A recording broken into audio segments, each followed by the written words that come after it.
¿Qué sería de la calidad sin la estadística?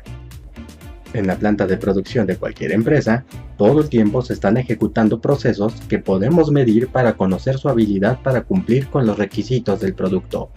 Sin un plan adecuado, pronto nos veremos saturados de información que difícilmente podremos ordenar y entender. Es aquí donde la estadística se vuelve una poderosa herramienta que nos ayudará a analizar el desempeño de la empresa.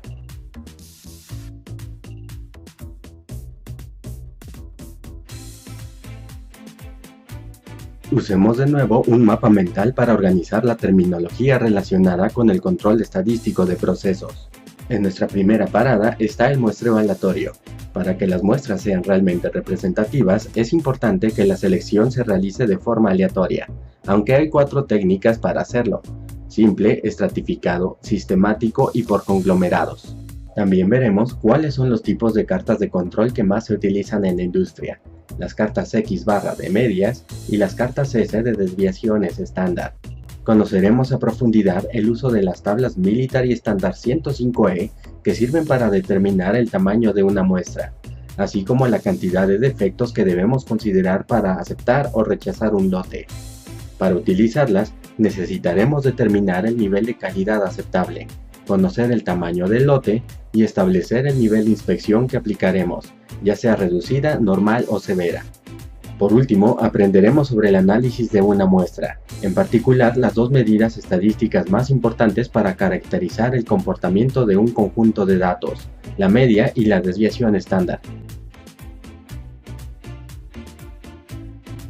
En una empresa actual, aún se siguen aplicando los conceptos de calidad por inspección, ya que no podemos confiar ciegamente en que los productos estén libres de errores. Lo más indicado es realizar la inspección justo cuando recibimos la materia prima y en los puntos críticos de nuestro proceso, es decir, donde sabemos que ocurre la mayoría de los defectos. Una vez que dominamos las actividades y los recursos que intervienen en el proceso, podremos ir reduciendo o eliminando la inspección porque, como recordaremos, es una actividad que en realidad no agrega valor a nuestro proceso. ¿Se acuerdan del pensador que dijo que el estado ideal de la calidad era cuando alcanzábamos los 0 defectos? Precisamente por eso, Philip Crosby asoció por primera vez el concepto de la calidad con los costos. Existen muchas formas de seleccionar las muestras a inspeccionar. Lo importante es que el muestreo siempre se realice de forma aleatoria, ya que si siempre elegimos las primeras piezas de cada lote, es probable que obtengamos información sesgada o al menos incompleta.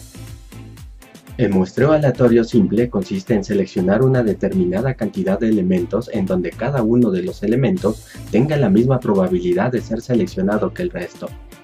Por ejemplo, al revisar un lote de cajas con materia prima, sorteas los números de serie de cada pieza para inspeccionar los que salgan seleccionados. El muestreo aleatorio estratificado se aplica cuando la población se divide en grupos o estratos claramente diferentes entre sí. Se selecciona una muestra de cada estrato. Por ejemplo, si quisieras aplicar una encuesta para conocer la opinión de los estudiantes sobre el servicio de la cafetería, tal vez sería importante darle la oportunidad a los estudiantes de todas las carreras. En este caso, podrías definir estratos por carrera y así asegurarte de aplicar encuestas para que reflejen la opinión de todas las carreras. En el muestreo aleatorio sistemático, la población puede verse como una serie de objetos. La muestra se integra seleccionando elementos de esa serie en intervalos de tiempo o cantidad. Por ejemplo, si quieres entrevistar a los clientes de un centro comercial, puedes seleccionar a los clientes que salgan por la puerta cada 15 minutos. Ese tipo de muestreo hace más eficiente la selección de los elementos. El muestreo aleatorio por conglomerados se aplica cuando la población se divide en grupos o conglomerados, cada uno de los cuales se parece a la población en su conjunto. Se selecciona una cierta cantidad de conglomerados y de ellos se toma la muestra. Al contrario de los estratos que son claramente distintos entre sí, los conglomerados son divisiones entre elementos muy parecidos entre sí. Por ejemplo, si recibes 5 contenedores con el mismo producto, en lugar de tomar aleatoriamente elementos de todos los contenedores, puedes seleccionar aleatoriamente uno de los contenedores para obtener la muestra de productos. Como puedes observar, este tipo de muestreos son muy útiles para determinar el proceso con el que podremos inspeccionar una muestra. Walter Shouhat, al crear las famosas cartas de control, nos brindó una de las herramientas más poderosas para el análisis estadístico. Las cartas de control de medias y de desviaciones estándar son esenciales para detectar problemas.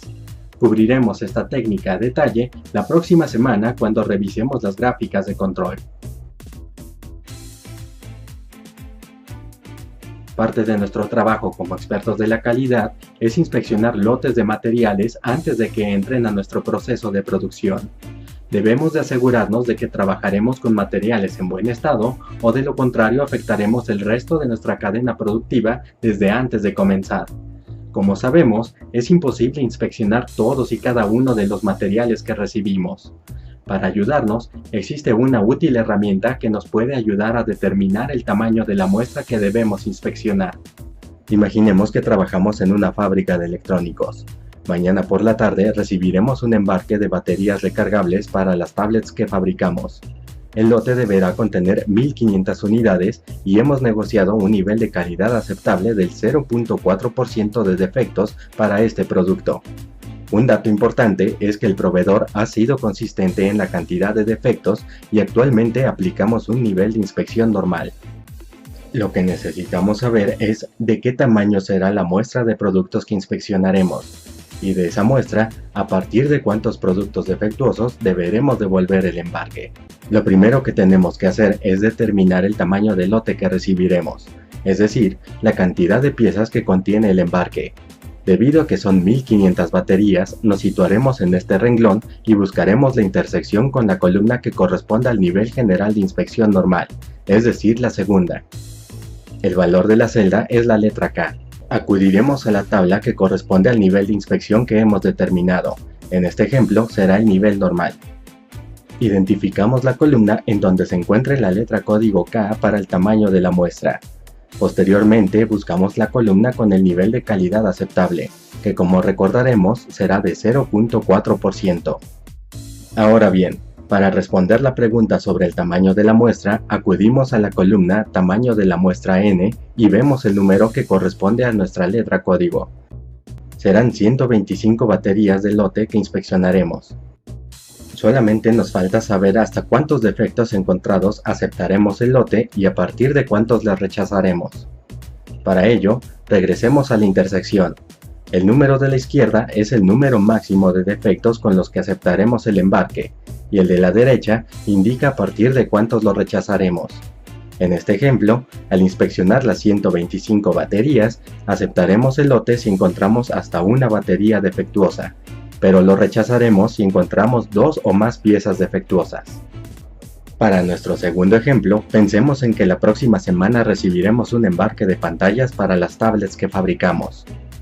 El lote contendrá 720 unidades y con el respectivo proveedor hemos negociado un nivel de calidad aceptable de 0.15% de defectos para ese componente. El nivel de inspección para ese proveedor es reducido. Nuevamente debemos apoyarnos en la Military Standard para determinar el tamaño de la muestra y la cantidad de pantallas defectuosas para la aceptación y rechazo del lote. Identificaremos la intersección de la fila en cuyo rango se encuentran las 720 piezas con un nivel de inspección reducida. La letra que tomaremos en cuenta será la G.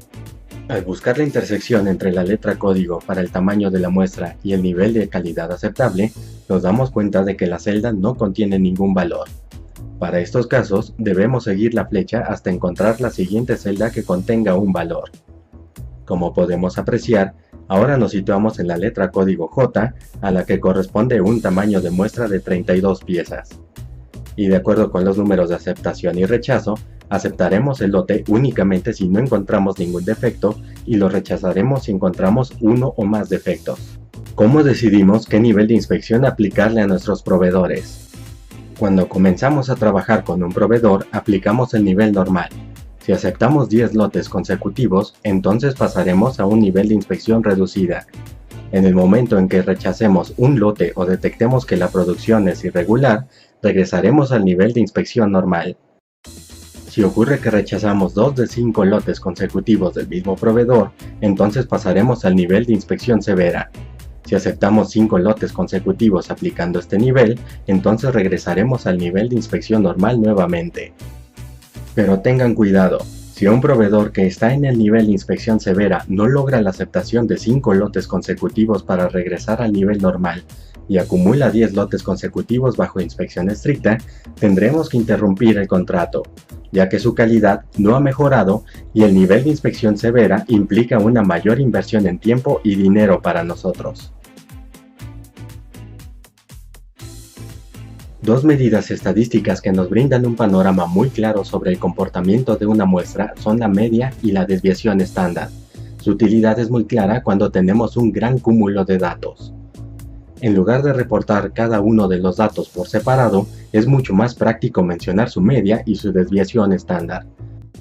La primera nos indicará el valor general de los datos, mientras que la segunda nos dará un indicativo sobre la variabilidad que presentan.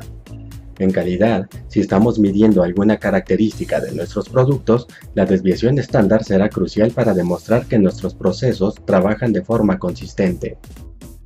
Si tenemos un puesto de frutas y le compramos manzanas a dos diferentes agricultores, podríamos pesar las manzanas para ver cuáles son más grandes. Digamos que las manzanas de ambos proveedores en promedio pesan 180 gramos, así que podríamos decir que ambos producen manzanas del mismo tamaño. Luego calculamos la desviación estándar y vemos que las manzanas del primer proveedor tienen 4 gramos mientras que las del segundo tienen 26 gramos. Lo más sensato sería comprar las manzanas del agricultor A debido a que tienen un peso más uniforme.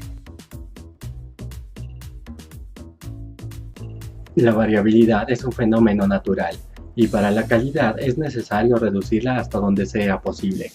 Algunos factores que podemos controlar para lograrlo son la estandarización de los procesos, la calibración de instrumentos de medición, el cuidado en los materiales, el adecuado diseño de los productos, la capacitación del personal y la operación en ambientes controlados. Sin importar las unidades que nosotros estemos utilizando para medir nuestras muestras, al momento de obtener una media, veremos que los datos siguen una distribución normal, dibujando la famosa campana de Gauss. Típicamente la media estará justo a la mitad de la gráfica, pero ¿dónde entra la desviación estándar para analizar nuestros datos? Recordemos que la desviación estándar es una medida de dispersión y nos indica cómo se distribuyen los datos en torno a la media. La regla empírica nos dice que si tomamos el rango de más o menos una desviación estándar en torno a la media, encontraremos el 68% de los datos. Si lo ampliamos a dos desviaciones estándar, encontraremos el 95% de los datos y si lo llevamos a las tres desviaciones estándar, el porcentaje de datos contenidos será un poco mayor al 99%. Como lo explicábamos hace un rato, a menor variabilidad, mayor calidad. Es muy importante que la variabilidad de nuestro proceso no supere los límites de especificación del producto, ya que todo lo que salga de dichos límites representa un defecto. Si cuidamos que el rango de 3 desviaciones estándar o sigmas alrededor de la media esté dentro de los límites de especificación del producto, aseguraremos que el 99% de los productos serán aceptables para el cliente. ¿Qué opinas de las empresas que llegan a las 6 desviaciones estándar o 6 sigma?